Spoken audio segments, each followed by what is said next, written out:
Oke guys, welcome to my channel RNR Channel. Di sini gue mau nyobain hal baru, yaitu ngikutin orang-orang bikin podcast. Kebenaran di sini gue bawa temen juga, dia dari Universitas IPB, jurusan perikanan. Jadi gue mau nanya sedikit hal ke dia tentang apa aja yang dia lakuin di sana. Oke, silakan kenalan. Kenalin guys, nama gua Indra Setia, biasa dipanggil Indra. Gua berumur 20 tahun sekarang. Kebetulan mau 21 tahun. Gua dari IPB angkatan 54, jurusan gua atau departemen sih lebih tepatnya. Departemen gua itu budidaya perairan atau biasa orang kenal aquaculture.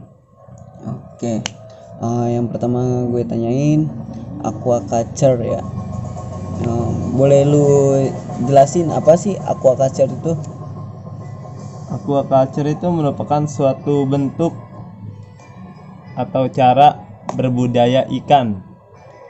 Ya di situ lu bisa melihara ikan, mijahin ikan, lu bisa rekayasa genetik ikan, lu uji pakan terhadap ikannya. Di situ lu pelajarin itu semua gitu. Oke, pertama berarti sebelum lebih lanjut nih, gue mau nanya gimana caranya lu bisa masuk ke IPB gitu kan? Orang-orang di luar sana itu kan susah banget gitu ya buat masuk universitas ternama kayak IPB gini kan? Boleh lu kasih tahu? Gua masuk IPB. Pertama, kenapa gua masuk IPB? Karena alhamdulillahnya gue terkenal di sekolah bro. Pas SMA gue terkenal. Dan alhamdulillah ketika kelulusan dan ada tes SNMPTN jalur rapot gue daftarin tuh buat SNM. Setelah pengumuman gue nggak nyangka ternyata yang dari IPB itu cuma gue yang keterima. Wow. Padahal bukan gue yang daftar asli. Gue aja bingung mau daftar apa. Gue basic ternak, tapi daftar perikanan gimana coba? Mantap, itu berarti sebuah jalan yang tak terduga.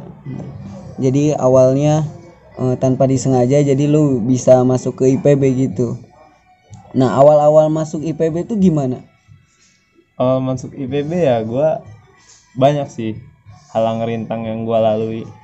Termasuk soal pembayaran UKT, pendaftaran ulang, masalah lingkungan di sana, budaya di sana. Itu kan udah beda ya culture-nya. Kita di IPB itu ketemu sama orang-orang luar, orang Sumatera, orang Jawa ujung, Jawa Timur tuh, Papua, Sulawesi, Kalimantan. Kita ketemu semua tuh. Gila, jauh banget ya. Jadi hampir seluruh Indonesia bisa ada di IPB ya. Terus bukan permasalahan sih yang bikin lu down. Pernah nggak sih ada hal yang awal-awal lu masuk itu bikin lu down gitu? Kan kebanyakan kan anak-anak kuliah zaman sekarang kan suka ngedown gitu kan. Apalagi banyak banget gitu halang rintang yang kata lu tadi kan. Jadi pernah nggak sih lu sempat down gitu? Kalau down sendiri pernah gue sempat ngerasa down karena awalnya gue nggak berpikiran buat masuk dunia perkuliahan. Awalnya gue berpikir setelah lulus gue bakal kerja, gue bakal ngasilin uang dari kerjaan gue, ngebantu orang tua gue. Dan gue mikir kalau kuliah gue malah ngebebanin orang tua bro. Tapi setelah gue pikir-pikir, kita butuh kuliah, kita butuh ilmu yang lebih tinggi. Bener itu. Makanya gue mau nggak mau ya gue harus kuliah gitu. Jadi setelah lu punya pikiran yang positif, alhamdulillah lu kagak down lagi ya. Alhamdulillah kagak bro. Oke, next tentang departemen apa tadi namanya? Budidaya perairan. Iya, budidaya perairan. Kegiatan apa aja sih yang lu lakuin di sana? Banyak kegiatan yang gue lakuin. ya budidaya ikan, melihara ikan, cara ngebenerin air yang bener, dan cara ngasih pakan yang bener, entah itu cara bedah ikan, fisiologis ikan, dan banyak yang lainnya. Oke, ngambil simple ya. Contoh satu ikan aja deh. Misalkan ikan lele. Bagaimana cara ngebudidayainnya gitu? Ngebudidayain ikan lele itu.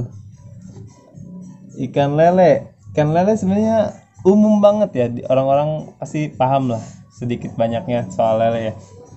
Lele itu simpel sebenarnya. Pertama, kita buat budidaya ya, kita harus punya kolam pertama. Kalau kita nggak punya kolam atau wadah-wadah pemeliharaan lainnya, entah ember, entah bak, itu bisa buat budidaya lele. Pertama yang harus kita siapin persiapan wadah buat budidaya. Kalau kita mau mijahin, kita harus punya indukan. Nah, nanti dari indukan ini kita adain seleksi induk. Mana induk yang terbaik, kita pilih. Udah gitu, induk yang terbaik itu kita pijahin. Pijah ini berarti proses pengkawinan ikan itu, biar memperoleh keturunan. Nah, nanti ada proses penetasan telur. Setelah proses penetasan telur, lanjut ke pemeliharaan larva tuh. Larva kan itu telur setelah netas itu jadi larva. Nah, setelah itu nanti kita akan ngadain pendederan. Pendederan itu tahap pembesaran dari si larva sampai ukuran-ukuran tertentu. Lalu masuk pembesaran dan akhirnya panen sampai ukuran panen sekitar 7 sampai 8 ekor per kilo. Wow, mantap. Jadi itu siklusnya ya. Kalau ditatar lebih jelas atau itu dari awal ya, budidaya kan banyak banget kan tadi urutannya kan. Kita ambil dari yang biasa itu, cara ngasih makan aja deh, makan. Gimana sih cara ngasih makan ikan lele itu biar bisa tumbuh dengan baik gitu? Terus apa aja gitu pakannya, apa aja makanannya biar bisa jadi lele yang super mungkin atau lele terbaik? Gua kasih contoh, kita beli benih ukuran 7 sampai 8 cm. Kita kasih contoh segitu. Kita beli benih 1000 ekor. Nah, dari benih 1000 ekor tersebut kita hitung bobotnya. Bobotnya berapa? Setelah dapat bobot total dikali pakan yang bakal kita kasih. Kita pakai di sini 3% aja. Pakan yang kita pakai itu VF 1000. VF 1000 Prima Feed. Nah, itu. Terus nanti setelah 2 minggu kita lakuin pensortiran ikan. Jadi ada ukuran besar, sedang, kecil. Nah, itu dipisah tuh. Biar apa? Biar nggak kalah gitu yang kecilnya itu sama yang gede-gedenya. Kalau misalnya kita tetap satuin, nanti bakal ada yang bantet ikan. Bantet. Kasian. Jadi beda-beda ya. Iya, kayak orang aja gitu. Ada yang bantet. Kalau yang makannya banyak pasti gede. Kalau yang nggak makan ya bantet dia kan. Lanjut next ke bantet ukuran ya. Nah, langsung aja. Kan kalau di tempat-tempat yang kayak gitu tuh biasanya ukuran ikan-ikannya tuh bisa sama percis ya, bisa rata, nggak kayak kalau kita bikin kolam sendiri gitu. Kadang ada yang panjang, kadang ada yang pendek. Nah, itu gimana caranya biar rata semua gitu ukurannya? Sebenarnya namanya makhluk hidup, kita nggak bisa ngejamin bahwa semuanya bakal rata gitu. Meskipun kita ngasih makan dengan jumlah yang sama ke tiap organismenya, ke tiap individu lelenya, ya belum tentu bakal sama. Baik lagi ke genetik, kan sama genetik manusia. Misal kamu punya adik sama kakak, itu nggak mungkin kan sama pertumbuhannya, nggak mungkin nanti di akhir sama tingginya gitu kan. Pasti ada yang bantet, ada yang tinggi, bukan bantet sih, kurang tinggi. Nah, ada yang tinggi kan, kayak gitu. Udah kayak orang aja berarti ya. Iya. Berarti tergantung dari individu lelenya juga ya, tergantung dari faktor gen. Oke, next, cara lu ngerawat ikan-ikan lele itu biar pas gitu, biar makanannya teratur, biar ukurannya bisa sama, biar jadi lele yang super atau mungkin lele yang terbaik. Itu lu ngapain aja gitu? Ngapain aja ya? yang lu lakuin gitu. Pemberian pakan, nyambung ke pertanyaan yang tadi ya. Pemberian pakan pertama itu tuh penting banget buat lu. Kenapa? Karena pakan yang lu keluarin itu biasanya ngaruh ke cost yang lu keluarin. Semakin lu lama masa pemeliharaan lu, maka semakin besar cost yang lu keluarin. Jadi buat mengefektifkan apa yang lu keluarin, cost yang lu keluarin, lu harus nimbang bobotnya dulu tadi kan. Gue udah jelasin, lu nggak denger sih bang. Punten-punten ini bang. Terus kedua, kita kasih pemberian probiotik. Itu buat apa sih? Probiotik itu buat membantu pencernaan si lelenya. Biasanya probiotik itu mengandung Lactobacillus casei. Misal kita menggunain probiotik monodon atau apa yang biasa gunain, E4 juga bisa kita gunain karena mengandung Lactobacillus casei. Terus itu itu kalau itu kan yang sering lu lakuin. Kalau kayak ngebersihin kolam itu enggak? ngebersihin kolam sebenarnya kan kita tergantung sama ini ya, sama desain kolamnya kayak gimana gitu loh. Kalau misalnya kolam yang desain dasarnya itu ngeblok gitu, kita bisa tinggal bersihin kotorannya, keluarin dikit, tutup lagi, itu sudah. Yang atas nggak ngaruh gitu, kita cuma nyerap yang bagian bawahnya aja. Jadi kotoran semua keluar, sisanya air bersihnya aja gitu. Kayak pakai peralon gitu dibuang. Iya, pakai peralon gitu. Terus next tadi cara ngasih makan udah, terus cara ngerawatnya udah. Nah, proses pemijahan ya pemijahan itu atau perkawinan. Nah, cara lu ngebedain mana betina mana jantan, terus cara ngawininnya gimana? Cara ngebedain jantan sama betina itu sebenarnya gampang bro. Lu tinggal angkat ikannya, lu lihat alat kelaminnya gitu. Kalau misalnya ada semacam kayak bentukan apa ya, agak segitiga gitu bawahnya, terus muncul, itu cowok tandanya. Terus agak kemerahan, itu berarti dia udah siap buat mija. Kalau cewek itu lu dari badannya aja kelihatan udah agak gemuk gitu, agak gemuk, perutnya agak mengembang. Dan ketika lu stripping, lu pencet tuh, lu urut perutnya, dia bakal ngeluarin telur gitu bro. Itu cara ngebedainnya. Nah, itu tiap hari dicek apa gimana? Apa pas awal masukin ke kolam? Enggak, tergantung kita mau kayak gimana. Kalau misalnya di seleksi induk, ya biasanya kita pisah antara jantan sama betina biar dia enggak selek gitu, biar enggak dia mijah di luar waktu gitu. Kita harus tentuin waktu kapan dia harus mijah sih gitu. Gitu.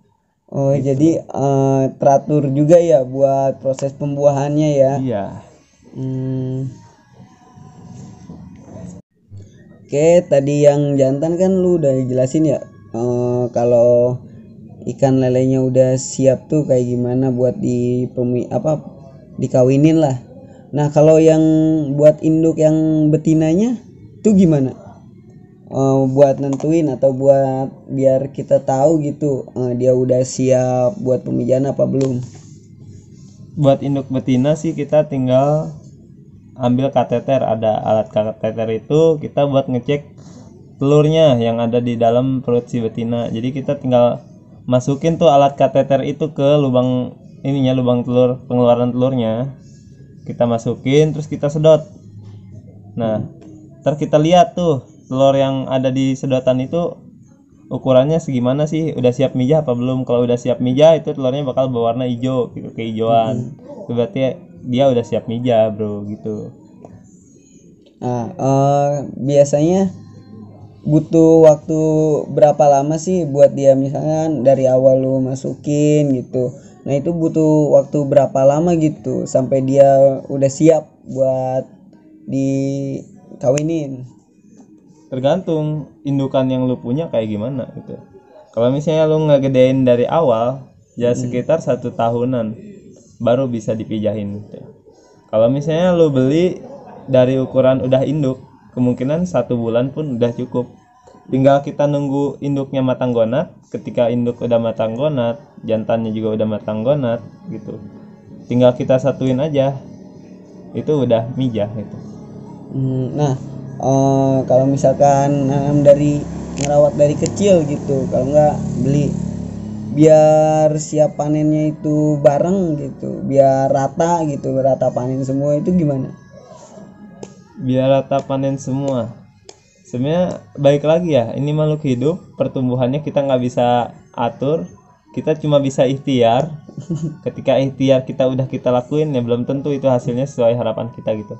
Makanya kita lakuin sortir itu loh, kita bedain antara yang sedang, kecil, sama yang besar. Nah pasti yang besar ini bakal panen duluan nantinya, lalu diikutin yang sedang, baru yang kecil gitu. Siklus panen itu sekitar kalau dari ukuran 7-8 cm yaitu sekitar ada 2 bulan sampai 2 bulan setengah rata-rata ya, segitu. Jadi tetap mesti disortir dulu. Beda kalau yang campuran gitu ya. Oke, next. Bentar, sebelumnya alatnya, oh iya, alatnya pakai alat apa aja sih buat proses pemijahan tuh? Pemijahan itu ada 2 bro. Ada alami, ada buatan gitu. Kalau yang buatan kita pakai hormon. Semua itu kegiatan yang buatan itu pemijahannya dibantu sama kita gitu, sebagai manusia gitu. Kita yang bantu dari stripping, nanti stripping induk, kita keluarin telurnya itu melakukan metode stripping, dimana kita ngurut si indukan betina biar keluar telurnya. Nah lalu untuk induk jantan, karena induk jantan ini nggak bisa di stripping bro, jadi kita harus ngebedah. Kita ambil gonatnya, kita ambil spermanya gitu, dibedah, kita ambil spermanya. Setelah kita ambil spermanya, lalu kita satuin spermanya sama si telur, tuh kasih air. Apa sih fungsinya air itu? Untuk fertilisasi. Si sperma itu nggak bakal gerak, nggak bakal bereaksi ketika belum menyentuh air. Kalau udah menyentuh air, dia pasti bergerak bro. Makanya kita campur air, diaduk-aduk, baru kita masukin ke akuarium. Jadi alatnya cuma itu doang buat yang buatan. Iya. Kalau yang alami? Kalau yang alami kita pakai substrat. Itu ada kakaban. Biasanya nanti si betina itu ngeluarin telurnya, ditempelin ke kakaban itu. Kakaban itu ijuk yang diapit sama bambu gitu. Oh, yang kayak ikan mas Iya, gitu. kayak ikan mas kayak gitu. Nanti spermanya bakal dibuahin sama si jantan, telur-telur tersebut gitu. Nah, buat proses pengambilan telurnya itu gimana? Misalkan kan udah dikawinin nih, nah bertelur kan, nah nanti ngambilnya atau nyortirnya atau apa gitu, gimana itu?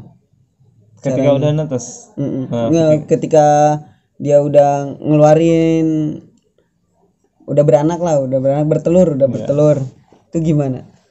kita ambil aja itunya kakaban yang tadi itu, kita ambil, pindahin ke akuarium, ke tempat yang lain yang nggak ada induknya tuh, biar nggak dimakanin sama induknya.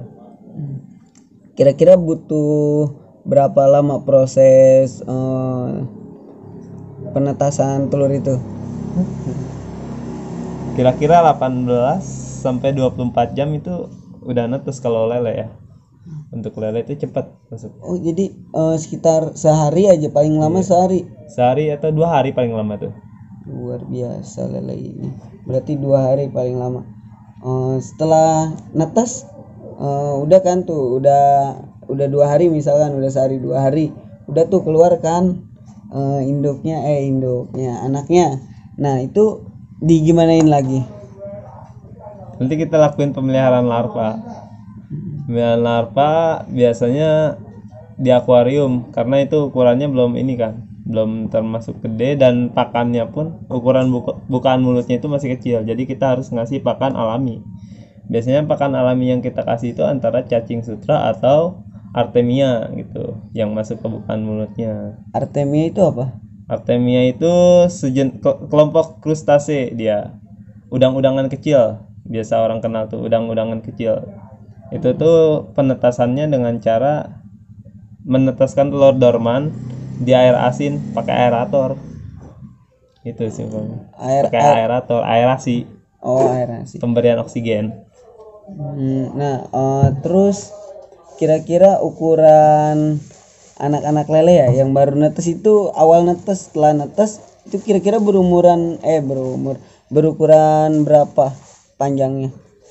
1 senti kah? Belum, nggak sampai 1 senti. Paling 2 mili sampai 3 mili. 2 sampai 3 mili. Very small ya berarti ya. Iya.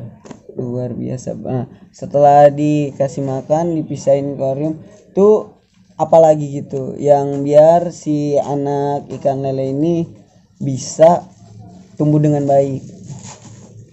Kita harus ngasih pakan dengan teratur. Kalau misalnya kita nggak ngasih makan dengan teratur, nanti bakal terjadi kanibalisme namanya. Dimana nanti teman makan teman, habis temennya. Yang gede cuma 1 atau 2 atau beberapa yang kehitung. Itu yang bisa survive. Oh, jadi udah mirip game ya, survival.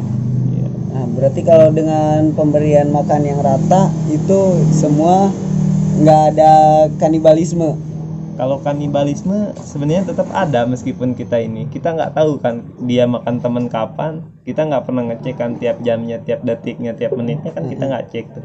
Kita hanya ngasih pakan dengan jadwal yang sesuai dengan manajemen pakan yang baik gitu.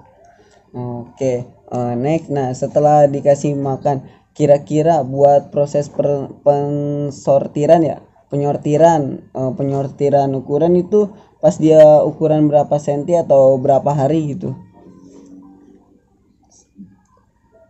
Ya, untuk masuk ke umur 2 ukuran 2 sampai 3 cm itu biasanya kita perlu waktu 2 minggu. Itu. Asal kita ngasih pakan dengan teratur. Berarti setelah ukurannya 2 cm selama 2 minggu itu baru bisa dipilih mana yang panjangnya benar atau gimana? Biasanya disortir itu bisa di ukuran seperti itu. Karena kita ngelihat yang pertumbuhannya baik yang mana, yang jelek yang mana itu kelihatan kalau misalnya dari kecil ya. Ntar ketika ikannya udah masuk ukuran 2 sampai 3 cm, kita pilah lagi. Yang udah masuk kita bisa lanjut buat pendederan berikutnya, bukan pembesaran sih, pendederan. Sampai ukuran-ukuran berikutnya entah 34, terus 56, 78, 9, 10. Setelah beberapa waktu yang lama berarti baru tuh dipisahin lagi mana yang betina, mana yang jantan. Untuk betina jantan itu kita pisahin biasanya setelah umur setelah umur BS, big size, itu baru kita pisahin. Karena big size itu di pasaran harganya jatuh. Yang harusnya sekilo buat harga petani ya, harusnya sekilo sekitar 18 sampai 22 ribu di petani. Kalau untuk ukuran BS itu bisa sampai 13 ribu bro.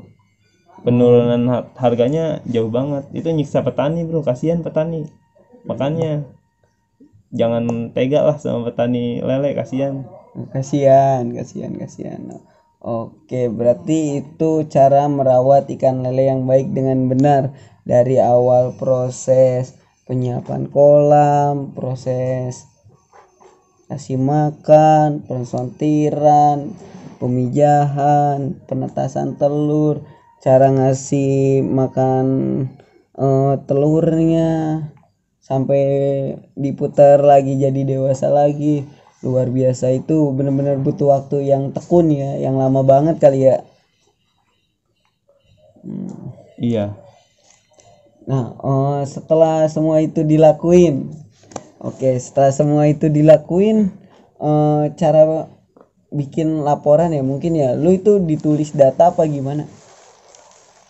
Karena gua bergerak di EduFarm sekarang, EduFarm, dimana farm itu mengedukasi gitu. Kita perlu data, karena data itu penting banget buat kita. Validalitas itu bentuknya data. Kalau misalnya kita cuma ngasih tahu, ternak lele tuh kayak gini, lu untung bakal kayak gini, datanya mana gitu. Kalau misalnya dia nggak ada data, nggak valid dong apa yang disebutin. Ya kita harus punya bukti. Nah, data itulah bukti kita gitu. Oh, jadi data-data itu ditulis waktu pas lu ngecek ikannya. Ya, data itu ditulis banyak. Pertama, pakan yang kita beriin itu di pagi kasih berapa catat, siang kasih berapa catat, malam kasih berapa catat. Tiap harinya kita catat tuh. Bobotnya catat. Lalu ada ikan yang mati kita catat satu-satu. Setelah 2 minggu sekali kita sorting kan.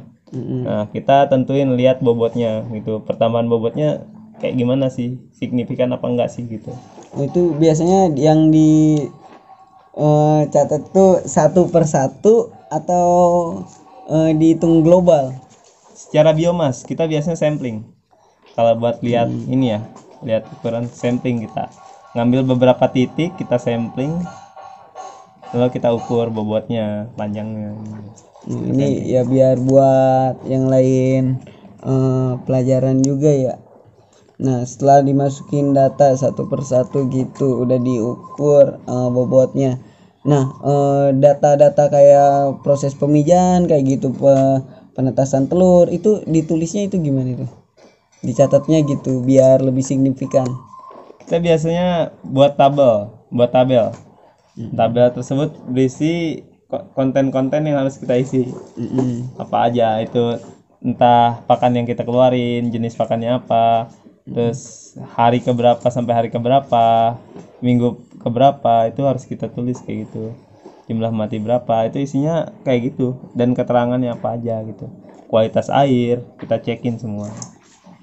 Kalau misalkan pakannya itu kurang bagus gitu, itu efeknya buruk kali ya buat si ikan lele itu. Kalau pakannya kurang bagus, sebenarnya pakan tuh iya sih ada yang kurang bagus emang. Pakan basi kurang bagus. Nah, oke. Buat nge-share kalian pakan yang cocok tuh, yang sekiranya bagus tuh, yang paling bagus mungkin ya, biar dapat lele yang super gitu. Itu gimana tuh? Namanya apa? Terus yang kayak gimana? Tergantung jenis lele lu apa, sangkuriang, mutiara atau apa gitu. Oh, kalau Kalau misalkan misalnya lele yang umum aja, lele jumbo lah. lele jumbo itu kan kurang di pasaran sekarang. Biasanya banyak pakai mutiara karena apa? Pertumbuhannya lebih cepat. Mutiara. Oh, terus tuh apa tuh nama pakannya? Pakannya itu yang biasa digunain itu high profit. Terus apalagi ada lagi. Saya lupa sih namanya. Pokoknya ada tipe 781 min 1 itu buat ukuran 7 sampai 8, min 2 itu untuk ukuran yang lebih gede lagi. Min 3 itu untuk ukuran yang mau mencapai ukuran panen gitu biasanya yang dipakai. Oke, luar biasa. Makasih banget ya buat informasi seputar jurusan perkuliahan lu. Udah nyempetin waktu juga buat sharing-sharing, udah nyempetin waktu juga buatnya ngejelasin tentang cara berternak ikan lele yang baik dan benar. Mungkin ikan lele itu sebagai contoh salah satu dari ribuan jenis ikan yang ada. Nah, mungkin nggak jauh beda juga dari ikan lele, ikan-ikan yang lain. Cuman ada beberapa hal yang mungkin agak beda dilakuin. Oke bro, terima kasih atas waktunya. Terima kasih juga sudah menjelaskan, memberikan informasi yang mungkin bisa bermanfaat buat kalangan kita, kalangan remaja yang ingin berkreasi, atau kalangan para petani, atau juga kalangan orang-orang pribumi yang kekurangan pengetahuan. Oke, terima kasih, sampai jumpa kembali. Oh iya bro, sama-sama bro. Mantap bro, siap. Oke, sekian dari perdana podcast RNR Channel. Jangan lupa like, subscribe, and komen yang bermanfaat, dan jangan lupa juga untuk di-share. Tetap ada di RNR Channel. Sampai jumpa, see you next time. Thank you.